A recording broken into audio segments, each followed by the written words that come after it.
kumbaga lahis. So, from the sebaceous gland siya, kumbaga. Yung sweat glands, tubig siya na may lamang asin. So, from the sweat glands naman siya, Asin. siya. Kaya ba minsan yung shirt natin na medyo dark color, May puti-puti. puti-puti. Yan, yan. Asin yun. Kaya, Normal lang pala yun. That's normal? well, part kasi siya sa nawawala talaga sa pawis. So, technically, it could be normal. Pero, one of the reasons kaya pag minsan nagka-cramps yung mga ibang tao, pag sobra silang nagpapawis, kasi sobrang nababawasan yung asin nila sa katawan. Kaya doon sumikat yung mga sports drinks. I see. Okay, so isama na natin ang mga tagapanood natin at mga taga-subaybay natin sa ating talakayan. May mga tanong ang mga tagapanood natin. Gaya ni Jay Mond. Oh, go ahead. Anong tanong mo, Jay Mond? May masama bang epekto ang paliligo agad at pagpasok mo sa isang kwarto na may aircon matapos mo mabilad sa araw? Oo nga, pag naglakad ka ng malayo, mainit, tapos bigla kang papasok sa mall, o kaya papasok ka sa bahay o opisinang may aircon, nakakasama ba yun? Generally, wala pa talagang, kung pasma ang pinag-uusapan natin, wala pa talagang proof na totoo ang pasma. Pero, gaya nga ng sabi mo dun sa lolo mo, yung kwento ng lolo mo, kung siguro meron ng ibang sakit, kunwari sakit sa puso, baka yung biglang pagpasok sa malamig, totoo yun na pwedeng ma-shock yung system. Kasi parang sanay siyang nagbobomba, biglang may pagbabago dahil sa lamig.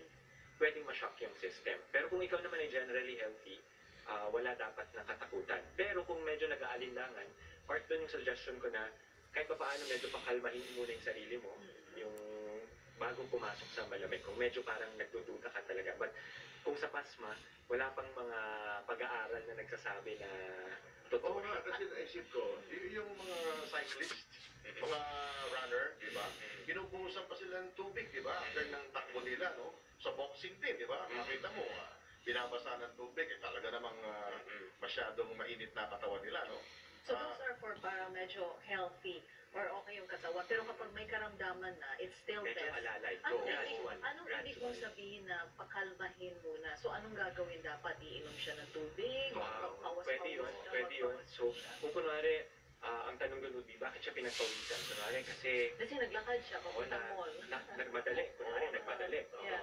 So, gawin mo muna bago ka pumasok sa mall, kung napakabilis ng paglakad ng pagpunta, medyo slow down. Yeah. Parang Kumbaga, cooling down sa exercise.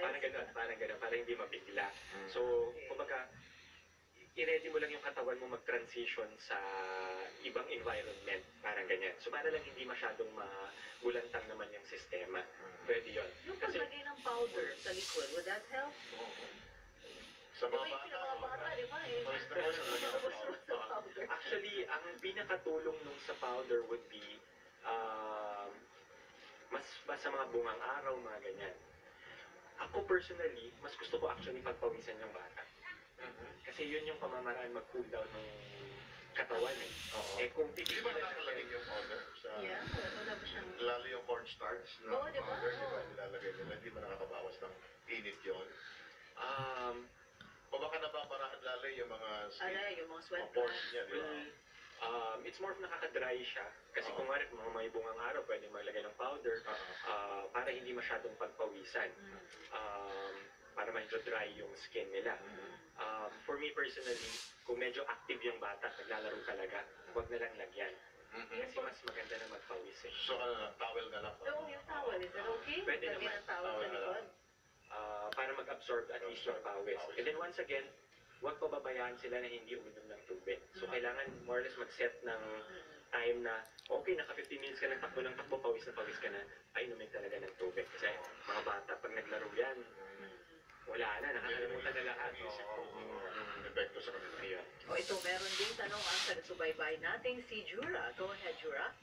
Simptomas ba ng heat stroke ang palpitation? Palpitation. Ayan, so magandang tanong din yun. Bilis na tibok ng puso. O kaya parang iba yung pintek. So gaya ng pinag-usapan natin kanina, kung wala kang tubig sa katawan mo, dahil nga either pinawis mo lahat yun or kulang ang iyong intake, mangyayari niyan, kailangan mag-compensate ng katawan mo para mapaikot yung dugo ng mas mabilis. Ang magtatrabaho yan would be yung pump puso, which is puso. So kaya bumibilis, pag mabilis yung tibok, doon yung pag minsan nagkakaroon ng ibang pintik. Kaya nakakatakot contraction. Kasi sabi ko nga kanina, yung iba hindi na umaabot sa heat stroke, inaatake na lang sa puso. Okay. Yun naman. Ito naman, si 4828, si Kathy, sabi niya, kalbaryo po talaga sa akin ang summer, may sakit po kasi ako sa puso at walang aircon ang bahay namin. Ano pa po pwede kong gawin? Well, kagaya ng pan natin dyan would be, siguraduhin na una na inom ang mga gamot, magpa-monitor ng BP. Kasi pag minsan, pag summer, pag mainit, may possibility na either tumaas or bumaba yung BP. Siguraduhin uminom ng tamang dami ng tubig. Kung may access naman, maligo ng mas madalas.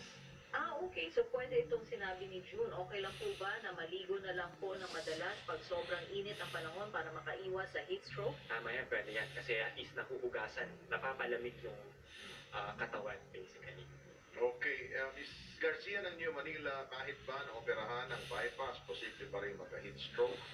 Actually, at risk din pa rin sila. Kasi yung bypass would be, may bara yung puso dahil ng taba, mga ganyan. Ginawa na para nagkaroon ng flyover na ugat doon sa barado na parte na yon. Pero, technically, yung puso medyo may apektado na rin yan. And baka may iba pang mga ugat na barado pa rin. Kaya, at risk pa rin sila. Andres pa rin. We were talking kanina about sports drinks. Pwede na ba ang calamansi juice na fresh instead of sports drinks? Tanong ni 30. Pwede din naman, pwede din siya. Kasi pag tinimplaman mo naman yung calamansi, may asukal din kasama yon. So, okay din siya. Importante lang talaga is to drink fluids na walang caffeine. Tanong ni Gomer Ignacio ng Ubando, Bulacan. How about po yung mga may fluid restriction? Yung pag-inom po ba ng malamig ay nakaka-apekto at may posibilidad na magka-heat stroke? Ayan, so magandang tanong din yun. Ano? Kasi usually yung mga binibigyan natin ng fluid restriction would be yung sira na yung puso, kaya nag-iipon sila ng tubig, or sira yung kidney. Yung dalawang sakit na lang na yun, makes them at risk for heat stroke already. Dagdag pa natin, hindi sila pwedeng uminom ng maraming tubig. Which would mean, kailangan ibang means sila magpalamig. So, ligo, huwag sila masyadong magbabad, light clothing pag lalabas. Tapos yun, pwede gumamit naman ng mga shade. Pero syempre, may tulong pa rin naman yung paggamit ng shade. Kaya lang, kung mainit pa rin yung palibot mo, more or less medyo pareho pa rin yun. Ito pwede ba daw mag-heat stroke habang nagsuswimming? Tanong ni 9772. Hindi siya common. Hindi siya common. So, kasi nga, unless napakainit ng tubig. So, kunwari sa mga beach, di ba minsan ang init ng tubig, Yes. pwede yun. Technically pwede. Last question po, yung bang high blood? Hindi yung high blood na medical term, kundi yung mainit ka ng ulo, lagi may kaaway, lagi may kagalit, at mainit pa ang panahon. Pwede rin ba magsanhin ng heat stroke? Pwede siyang, actually, pwede siyang sintomas ng dehydration. Kasi lagi siyang galit, laging... Kung heat stroke per se, hindi naman. Mas at risk siya sa stroke na brain stroke. Pero, yung mainitin ang ulo, pwedeng kulang sa tubig. Kala ko kulang sa buhos na malamig na tubig. Pwede din. Pero pag minsan, yung mga tao, kunwari, medyo mainit ang ulo, Oo, pwede ng tubig. pwede siya kumalma. Actually, pwede. Ito very quickly lang, just to be sure. Pagkatapos na mag-basketball, pwede na bang, okay lang bang maligo ka agad? Tanong ni Leandro ng Dasmariñas City, Cavite. Gaya ng sabi natin kanina, as long as wala kang ibang sakit, walang sakit sa puso, technically pwedeng maligo ka agad para lumamig ka agad yung pangangatawan. Mga ibang athletes, pagkatapos silang maligo, babad sa tub na may yelo. Alright, isang po na patunayan natin na marami tayong napupulot ng mga makabago at tamang informasyon sa ating panauhin. Kaya maraming salamat, Dr. Jonathan Babsaay, Family Medicine Doctor mula sa Qualimed Clinic. Thank you, Doc. Yan, maraming salamat din sa inyo at sa CNN at saka sa Access. Servicial access. Yes. Kung kayo po ay may tanong, pwede niyo pong makontak ang ating panauhin sa Qualimed Clinic, UP PGH Faculty Medical Arts Building, Taft Avenue, Manila. Pwede kayong tumawag sa kanila sa 708-0000. Pwede din kayong mag-email sa kanila sa contact.us@qualimed.com.ph. May website din po sila, www.qualimed.com.ph. May Facebook account sila na QualiMedPH at tweet them at QualiMedPH. Magbabalik pa po ang Servisyo All Access makalipas ang updates kasama si Claudine Trillo. Claude. Thanks, Gani and Amelie.